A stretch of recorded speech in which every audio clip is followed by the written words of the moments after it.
Hello students, मैं Tarachand sir गंधेश commerce classes से, खास करके गंधेश कॉमर्स क्लासेस वर्धमान नगर ब्रांच से। तो मैं आपके सामने इस वीडियो को लेके आया हूं ताकि मैं एकदम सिंपल भाषा में आपको यह बता पाऊं कि कॉमर्स में अकाउंटेंसी का मतलब क्या होता है। बहुत बार क्या होता है कि जब बच्चा 11th में एडमिट होता है आफ्टर 10th पास आउट, तो उसके लिए जो कॉमर्स की दुनिया है वो एकदम नई नई होती है। जब 11th में बच्चा आता है तो मेरे लैंग्वेज में तो मैं कहता हूं कि यार 11th का बच्चा है यानी वो कॉमर्स के नर्सरी में है ना। तो 11 का बच्चा जब भी आएगा तो उसके लिए बहुत बार ये क्वेश्चन मार्क आ जाता है कि sir what do you mean by accountancy, what do you mean by capital, what do you mean bye liabilities, what do you mean bye assets. ये जब टर्म्स वो अकाउंटेंसी में पढ़ता है तो उसे लगता है कि यार कुछ अलग ही दुनिया में अपन आ चुके हैं। उसे लगता है यार अकाउंटेंसी कुछ तो भी नया फंडा है जो कल ही लॉन्च हुआ, मोदी जी ने पढ़ने के लिए आज हमको डाल दिया। तो मैं बता दूं कि अकाउंटेंसी कोई नया फंडा नहीं है। It is very traditional approach, traditional concept है जो बहुत पुराने दिनों से हमारे सोसाइटी में चला आ रहा है। अकाउंटेंसी कोई न्यू कॉन्सेप्ट, न्यू लॉन्चिंग नहीं है। तो सबसे पहले एक जनरल इंसान को, चाहे वो 10th पास आउट वाला हो या फिर साइंस वाला हो या जनरल पब्लिक हो, तो ये क्वेश्चन मार्क आता है कि sir what do you mean by accountancy. तो अकाउंटेंसी का सिंपल भाषा में अगर मैं आंसर दूं तो मैं कहूंगा it is a process of recording. हिसाब को रिकॉर्ड करना, that is called as accountancy. तो अकाउंटेंसी की डेफिनेशन अगर आप देखो तो मैंने ऑन बोर्ड भी लिखी हुई है कि accountancy means a process of recording, classifying, summarising the business transaction. ये तो बहुत टिपिकल डेफिनेशन हो गई, लेकिन सादी भाषा में अगर कोई मुझसे पूछे व्हाट इज अकाउंटेंसी, तो मैं कहूंगा यार अकाउंटेंसी का मतलब तो सादा सिंपल हिसाब होता है। लेकिन अगर एक थोड़ा सा स्टैंडर्ड लैंग्वेज में कहूं तो मैं कहूंगा accountancy is a process of recording. क्या बोला मैंने? What is accountancy? Is a process of recording. लेकिन सर रिकॉर्डिंग किस बात की? तो रिकॉर्डिंग बिजनेस के ट्रांजैक्शन की। तो क्या बोला मैंने? What is accounting, what is accountancy? Is a process of recording of business transactions. तो हमारे बिजनेस में जो भी ट्रांजैक्शंस होते हैं उन ट्रांजैक्शंस को रिकॉर्ड करना is called as accountancy. Sir business के ट्रांजैक्शंस बोले तो कौन से? बिजनेस के transaction, what do you mean by transaction? सबसे पहले तो मैं कहूंगा ट्रांजैक्शन का मतलब होता है is an event which is happen in my business. मेरे बिजनेस में जो इवेंट्स हैपन होते हैं, मैं घर के इवेंट्स की बात नहीं कर रहा। घर के इवेंट्स बोले तो कौन से? शादी, ब्याह, बारसा वगैरह वगैरह। तो ये इवेंट्स घरगुती इवेंट्स हो गए, उनका रिकॉर्डिंग नहीं करना है मुझे, वो करना है आप घर में करते बैठो। मैं बिजनेस के ट्रांजैक्शन की बोले तो इवेंट्स की बात कर रहा। जैसे हमारी गंधेश कॉमर्स क्लासेस वर्धमान नगर की ब्रांच जहां है वो एरिया है टेलीफोन एक्सचेंज स्क्वायर। हमारे जस्ट साइड में जयमल सुजुकी का शोरूम है। अच्छा, जयमल सुजुकी इसका मेन बिजनेस क्या है? गाड़ियां परचेस करना, प्रॉफिट लगा के बेचना। जब जब जयमल सुजुकी वाले गाड़ियां परचेस करेंगे तो मैं कहूंगा ट्रांजैक्शन हो गया। जब जब गाड़ियां बेचेंगे ट्रांजैक्शन हुआ। कस्टमर से पैसा मिला, ट्रांजैक्शन हुआ। एम्प्लॉइज को सैलरी पे की, ट्रांजैक्शन हुआ। रेंट पे किया, ट्रांजैक्शन हुआ। अच्छा, जैसे जैसे जयमल सुजुकी वाले हैं वैसे ही गंधेश कॉमर्स क्लासेस भी है। हमारे लिए और उनके लिए डिफरेंस क्या है कि वो गुड्स सेल करते, प्रोडक्ट सेल करते व्हीकल नाम का, और हम लोग सर्विसेज सेल करते। ये जो बड़बड़ है ना, इस बड़बड़ को हम लोग सोल्ड करते हैं। हम टीचिंग सर्विसेज प्रोवाइड करते हैं, सेल करते हैं। हमारे बिजनेस के ट्रांजैक्शंस क्या होंगे? जैसे कि बच्चे ने एडमिशन लेना, ट्रांजैक्शन। बच्चे से इंस्टॉलमेंट का मिलना, ट्रांजैक्शन। गंधेश कॉमर्स क्लासेस ने अपने एम्प्लॉइज को सैलरी देना, देखो सैलरी के नाम पे स्माइल आ गया। तो गंधेश कॉमर्स क्लासेस ने अपने एम्प्लॉइज को सैलरी देना, ट्रांजैक्शन। हमने ये फैन खरीद के लाना, ट्रांजैक्शन। एसी खरीद के लाना, ट्रांजैक्शन। ये बल्ब खरीद के लाना, ट्रांजैक्शन। यहां का रेंट पे करना, ट्रांजैक्शन। ये डेस्क बेंच खरीद के लाना, ट्रांजैक्शन। आप देखिए हर एक ट्रांजैक्शन में कहीं ना कहीं मनी इन्वॉल्व है ना। तो मैं कहूंगा these are called as my financial transactions, जिसे मैं रिकॉर्ड करूंगा और उसे रिकॉर्ड करना इज कॉल्ड एज अकाउंटेंसी। सही है? तो हमने क्या देखा दोस्तों? What is accountancy? Is a process of recording. और रिकॉर्डिंग किस बात की? बिजनेस के ट्रांजैक्शन को रिकॉर्ड करना इज कॉल्ड एज अकाउंटेंसी। ठीक है? अब अकाउंटेंसी में सबसे पहले ये क्वेश्चन अराइज होता है, खास करके न्यू कमर्स जो भी बच्चे रहेंगे उनको, कि क्या सर कॉमर्स में ये जो अकाउंटेंसी है कोई नया कॉन्सेप्ट है क्या? ऐसा है क्या कि कल पार्लियामेंट में मोदी जी ने कॉन्सेप्ट लॉन्च किया? वैसे मोदी जी आजकल कुछ भी कभी भी लॉन्च कर देते हैं, वो कोई बड़ी बात नहीं है। तो क्या कल लॉन्च किया अकाउंटेंसी नाम का सब्जेक्ट आज, और आज हमको पढ़ने के लिए दे दिया? कि ऐसा है क्या? तो ऐसा नहीं है। अकाउंटेंसी बहुत ही पुराना कॉन्सेप्ट है, मैं थोड़ी देर के बाद आपको समझा के दूंगा। तो सबसे पहले अकाउंटेंसी का सिंपल मतलब समझा आपको। What is accountancy? Is a process of recording. तो इसलिए डेफिनेशन देखोगे अगर आप, what is accountancy? Means a process of recording. Recording किस बात की? Of business transactions. सही है? अच्छा, अब अकाउंटेंसी के डेफिनेशन को थोड़ा सा और आगे बढ़ते हैं और एक्सप्लोर करते हैं। जैसे कि accountancy means a process of recording comma classifying. Sir classifying बोले तो जैसे कि गंदेश कॉमर्स क्लासेस में जब भी किसी बच्चे का एडमिशन होता है और गंदेश को फीस मिलती है, तो हम लोग क्या करते? उस फीस को कहीं ना कहीं लिखते हैं, खास करके हम कलेक्शन शीट पे लिखते हैं। तो कलेक्शन शीट पे हमने जो लिखा वो और कुछ नहीं था, that is also called as accountancy. अच्छा, कलेक्शन शीट में जब हम लिखते हैं ना, तो हमने क्या किया है? कलेक्शन शीट में रिकॉर्डिंग करते समय ट्रांजैक्शन क्या था? बच्चे का एडमिशन हुआ, 10,000 रुपए मिल गए, ये ट्रांजैक्शन हुआ। उसे लिखते समय हमारे कलेक्शन शीट में दो कॉलम है, एक कैश कॉलम और एक बैंक कॉलम। जिसने हाथ में कैश दी, गांधी जी वाले नोट दिए, है ना, तो उसको हम लिखेंगे कैश कॉलम में। और जिसने हमें चेक से पेमेंट किया, अब चेक से पेमेंट किया इसका मतलब क्या? उसकी कैश मेरे हाथ में नहीं आने वाली, मेरे बैंक में जमा होने वाली है। तो इसी का मतलब है कि उस ट्रांजैक्शन को तो मुझे अलग से लिखना पड़ेगा ना। अगर मैं दोनों, मिलने वाला कैश पेमेंट और मिलने वाला चेक पेमेंट, दोनों अगर मैं एक ही कॉलम में लिख दूं, तो डे एंड में, जैसे मंडे के एंड में, अगर मंडे के दिन शाम को ऑफिस से निकलने से मैंने टोटल मारी, निकलने से पहले टोटल मारी कलेक्शन शीट की, तो कैश और चेक दोनों टोटलिंग में आ जाएंगे और अवेलेबल कैश कैश बॉक्स में कम दिखेगी। तो इसलिए मैंने क्या करना चाहिए? रिकॉर्डिंग करते समय कैश ट्रांजैक्शन को अलग रिकॉर्ड करना चाहिए और बैंक ट्रांजैक्शन को अलग रिकॉर्ड करना चाहिए। इससे क्या होगा? रिकॉर्डिंग सिंप्लीफाई होगी, रिकॉर्डिंग कॉम्प्लेक्स नहीं होगी। और ध्यान में रखना, गुड अकाउंटेंट, अकाउंटेंट बोले तो रिकॉर्डर, रिकॉर्ड करने वाला, इज कॉल्ड एज अकाउंटेंट। तो गुड अकाउंटेंट वही कहलाता है जो अकाउंटेंसी को सिंप्लीफाई करे, ना कि उसे कॉम्प्लेक्स करे। सही है? तो ध्यान में रखिए, अकाउंटेंसी में सबसे पहले जब भी हम रिकॉर्डिंग करेंगे तो रिकॉर्डिंग क्लासिफाई करके की जाएगी। तो दैट्स व्हाई डेफिनेशन में लिखा गया है, accountancy means a process of recording comma classifying. बोला ना, बैंक ट्रांजैक्शन अलग रिकॉर्ड कर, कैश ट्रांजैक्शन अलग रिकॉर्ड कर। अगर मैं गुड्स को कैश में परचेस करूं तो कैश बुक में लिख दे, परचेस किए हुए गुड्स को परचेस बुक में लिख दे, सेल किए हुए गुड्स को सेल्स बुक में लिख दे, बेचा हुआ माल वापिस आया सेल्स रिटर्न बुक में लिख दे, खरीदा हुआ माल वापिस किया परचेस रिटर्न बुक में लिख दे, कैश का जाना कैश का आना कैश बुक में लिख दे। यानी मैंने क्या किया? हर एक ट्रांजैक्शन को, हर एक नेचर के ट्रांजैक्शन को रिकॉर्ड करने के लिए एक अलग बुक मेंटेन की ना, that is a part of classification. ठीक है? तो what is accountancy? Is a process of recording comma classifying of business के ट्रांजैक्शन। तो बिजनेस के ट्रांजैक्शन को रिकॉर्ड करना, लिखते समय क्लासिफाई करना इज कॉल्ड एज अकाउंटेंसी। अच्छा, और एक पार्ट लिखा है सर इसमें, is a process of recording comma classifying summarising. अच्छा, समराइजिंग बोले तो क्या?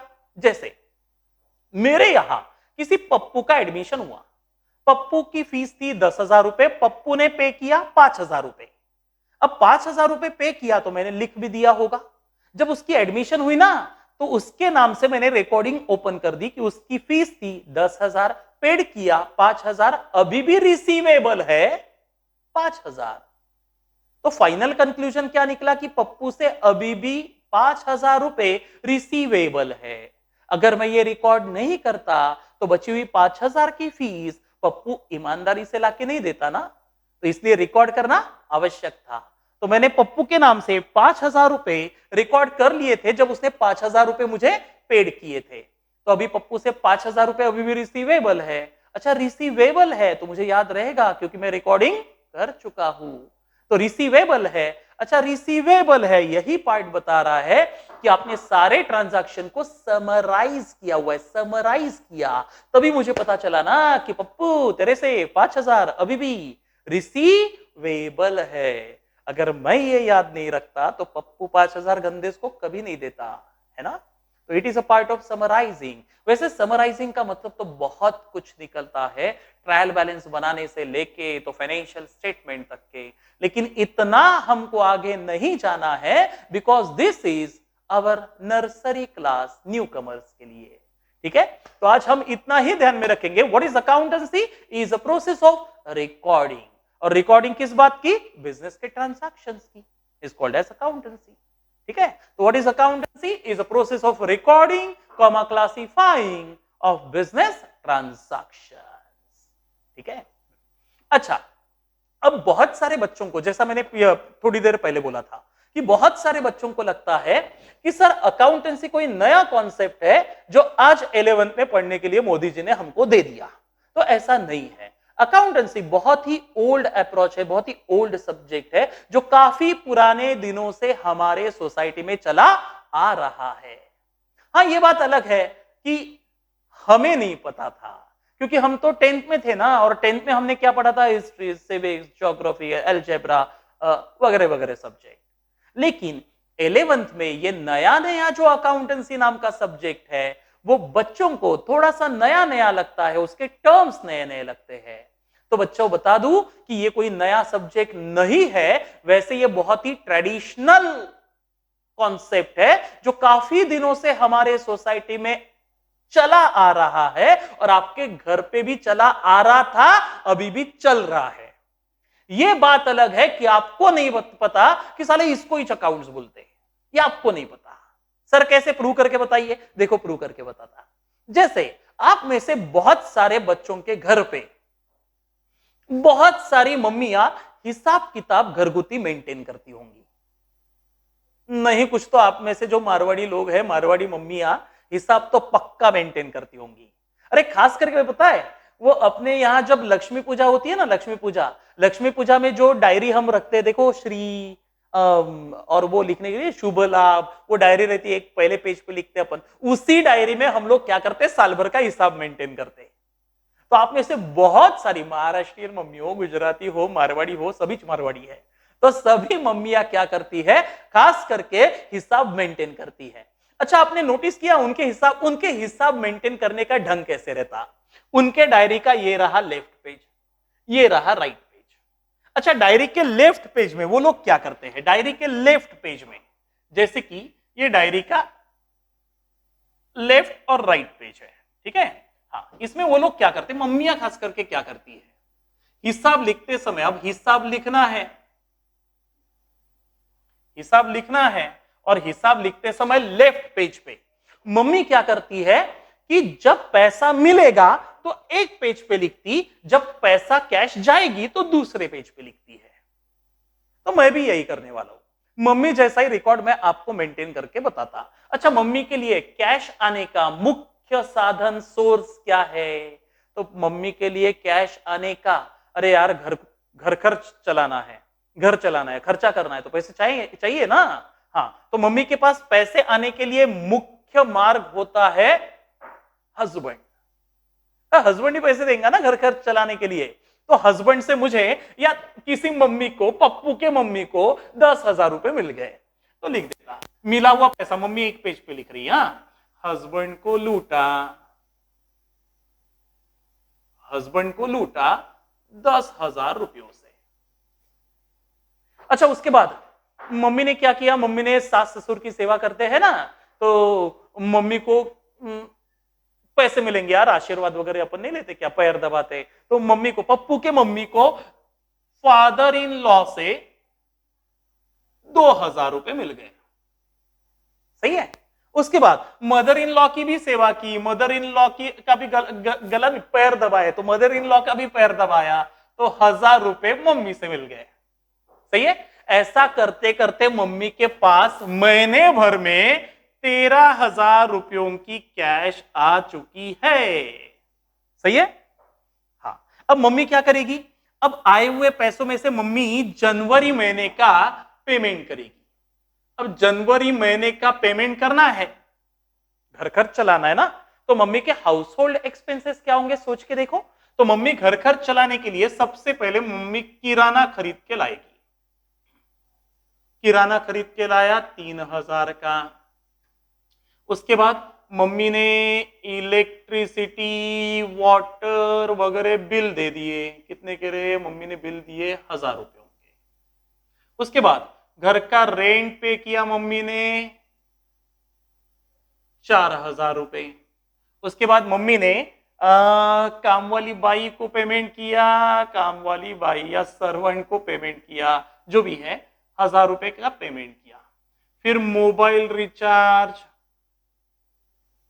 न्यूज़पेपर वगैरह वगैरह 500 रुपए गए। अच्छा, पेट्रोल के चक्कर में 500 रुपए गए। मम्मी के मेकअप, ब्यूटी पार्लर में अगर जाते होंगे ना ये लोग, हाँ, तो पार्लर के चक्कर में 50 रुपए नहीं, ज्यादा लगते होंगे, 50 रुपए तो अपना काम हो जाता है। हाँ, तो उनके चक्कर में, तो पार्लर के चक्कर में 1,000 रुपए गए। चलो 1,000 रुपए, ठीक है। तो ऐसे खर्चे मम्मी ने जनवरी महीने में कर दिए। ये कैश मिली, ये पेमेंट्स हुए। सही है। हाँ, मैं आपको अकाउंटेंसी नहीं सिखा रहा, मैं आपको समझाना चाहता हूं कि accountancy is not a new concept, it is very traditional concept जो हमारे सोसाइटी में चला आ रहा है। हमारे घर पे भी अकाउंटेंसी चलती है, लेकिन साला हमको नहीं पता कि इसी को अकाउंटेंसी बोलते हैं। तो देख लो ना, अभी आपके सामने है। तो ऐसा हिसाब मम्मी मेंटेन करती है। ये एक पेज मम्मी ने सड़ाया, मम्मी ने फिर ये दूसरा पेज सड़ाया, फिर मम्मी तीसरा पेज भी सड़ाती है, किस लिए, उसका हिसाब मारने के लिए। तीसरे पेज में लिखती है महीने भर की रिसीव, 10,000 हस्बैंड को लूटा, father in law mother in law, 13,000 रुपए कैश की रिसिप्ट आई। अच्छा, कैश का पेमेंट कितना गया, पेमेंट जनवरी महीने में 4 4 8 9 10 11,000 रुपए चले गए। तो मम्मी के पास कुछ कैश बची है क्या, तो 2,000 रुपए की कैश मम्मी के पास बैलेंस बची है। अब बची हुई कैश मम्मी क्या करेगी, फेब्रुवरी में यूज करेगी ना। तो ऐसा जो हिसाब मम्मियां घर में मेंटेन करती है दोस्तों, ये कुछ और नहीं है, ये अकाउंटेंसी ही है। जो डेफिनेशन अकाउंटेंसी की हमने पढ़ी थी, वही डेफिनेशन यहां हो रही है। देख लो, accountancy is a process of recording, recording recording is a process of classifying, आई हुई कैश अलग लिखी, छोटा सा पार्ट हुआ, वो बात अलग है, लेकिन क्लासिफाई करके लिखी, मम्मी ने खुद क्लासिफाई कर लिया। ठीक है। अच्छा, चेक वाले पेमेंट्स होते तो मे भी मम्मी कुछ और अलग से लिख देती थी। ठीक है। तो ये हिसाब आपके घर में चलता है, मुझे पता है मम्मी या पापा घर में रखते होंगे ये हिसाब, तो ये और कुछ नहीं, यही अकाउंटेंसी है ना। और जो, हाँ, लेकिन मम्मी ने ये जो अकाउंटेंसी चलाई है ना, पप्पू के मम्मी ने ये जो अकाउंटेंसी चलाई है, दिस इज गाउठी अकाउंटेंसी। और ताराचंद सर जो आपको पढ़ाने वाले हैं गंधेश कॉमर्स क्लासेस में, that is a modern accountancy. कौन सी अकाउंटेंसी है वो, मॉडर्न अकाउंटेंसी। तो दोस्तों, गाउठी अकाउंटेंसी और मॉडर्न अकाउंटेंसी में कुछ खास फर्क नहीं है, दोनों सेम ही है। सिर्फ मॉडर्न अकाउंटेंसी में प्रेजेंटेशन करने के ढंग बहुत अच्छे होते हैं। देखो ना, इसी गाउठी मम्मी के अकाउंटेंसी को मैं स्टैंडर्ड अकाउंट, मॉडर्न अकाउंटेंसी में कन्वर्ट करके बताऊंगा कैसे। देखो आपके सामने ये रहा कैश का रिकॉर्डिंग, रिकॉर्डिंग को बोलते accounting, A oblique C is a symbol stand for accounts. हाँ, ये रहा कैश का अकाउंट, कौन से महीने का, जनवरी महीने का कैश का रिकॉर्डिंग। अच्छा, मम्मी ने कितने पेज चढ़ाए हिसाब लगाने के लिए, 1 2 3। हम लोग यही हिसाब ऑन अ सिंगल पेज करने वाले, single page. Suppose this is my single page. इस सिंगल पेज को मैंने क्या किया, 2 पार्ट में डिवाइड किया, बीच में एक डिवाइडर बना दिया। मम्मी के गाउठी अकाउंटिंग को मैं मॉडर्न अकाउंटेंसी में कन्वर्ट करने वाला हूं, ध्यान में रखना, कुछ अलग नहीं है। अच्छा, फिर मैंने क्या किया, यहां वर्टिकल फॉर्मेट में एक कॉलम बना दिया, फिर सॉरी हॉरिजॉन्टल फॉर्मेट में, फिर वर्टिकल अमाउंट का जो रुपीस का कॉलम था उसे मैंने अलग लिखा, इस रुपीस के कॉलम को भी मैंने अलग रखा। अब ये बन गया मॉडर्न अकाउंटेंसी के रूप में कैश का अकाउंट, बोले तो रिकॉर्डिंग, कैश की रिकॉर्डिंग। अच्छा, ये क्या है, कैश, इतनी कैश आई हमारे पास आई, तो इसे मैं बोलूंगा दिस इज माय कैश की, मम्मी की कैश की रिसिप्ट्स। ये है रुपीज, रुपीज बोलो या अमाउंट बोलो, बात एक ही है। अच्छा, ये है मम्मी के जनवरी महीने के कैश के पेमेंट्स, सही है, और ये रहा रुपीज या फिर अमाउंट। अच्छा, महीने भर में कितनी कैश आई थी मम्मी के पास, 13,000 रुपीज। अच्छा, 13,000 लेफ्ट हैंड साइड जिसे बोलते समय कॉमर्स की भाषा में डेबिट बोला जाता है। डेबिट क्या होता है ये मैं अगले लेक्चर में, वीडियो में आपको बताऊंगा, इतना समय फिलहाल हमारे पास अभी नहीं है।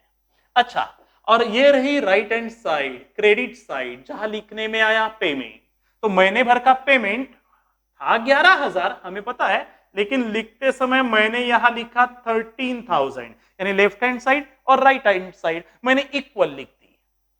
सर, इधर की टोटल 13,000 थी लेकिन इधर की तो नहीं थी, पता है मुझे नहीं है, इधर की टोटल 2,000 से कम थी। ये 2,000 मैंने यहां इस साइड में पुट कर दिए, इसे मैं बोलूंगा जनवरी महीने के आखिरी में बचा हुआ कैश का क्लोजिंग बैलेंस। तो जो काम मम्मी ने रिकॉर्डिंग, अकाउंटिंग 3 पेज में की थी, वही मॉडर्न अकाउंटेंसी में single on a single page हो गई, देख लो। दिस इज ओरिजिनल अकाउंटेंसी जो हम पढ़ने वाले हैं। ये पढ़ाया कैसे पढ़ना है ये बाद में बताऊंगा, मैं सिर्फ ये बताना चाहता हूं कि अकाउंटेंसी कोई न्यू कॉन्सेप्ट नहीं है, it is very old concept जो हमारे सोसाइटी में चला आ रहा है। हमारे घर में भी अकाउंटेंसी होती है, लेकिन हमें यह नहीं पता कि साला इसको अकाउंट्स बोलते हैं।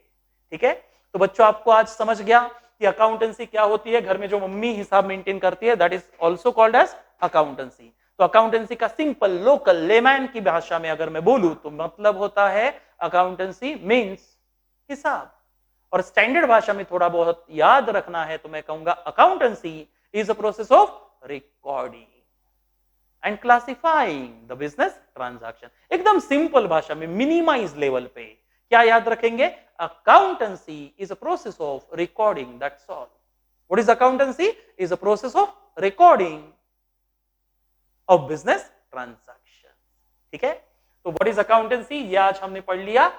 उसके अलावा कुछ टर्म्स है जिसे पढ़े बगैर अकाउंटेंसी को समझना मुश्किल है, तो वो कुछ बेसिक अकाउंटेंसी के टर्म्स है, जैसे कि कैपिटल, लाइबिलिटीज, असेट्स, ये मैं अपने आगे आने वाले वीडियो में आपको पढ़ाऊंगा। तो दोस्तों यहां हम रुकते हैं और अगले वीडियो तक के आप थोड़ा सा वेट करिए, जिसमें मैं बेसिक टर्म्स आपको समझा के दूंगा। चलो, thank you, tata, bye bye.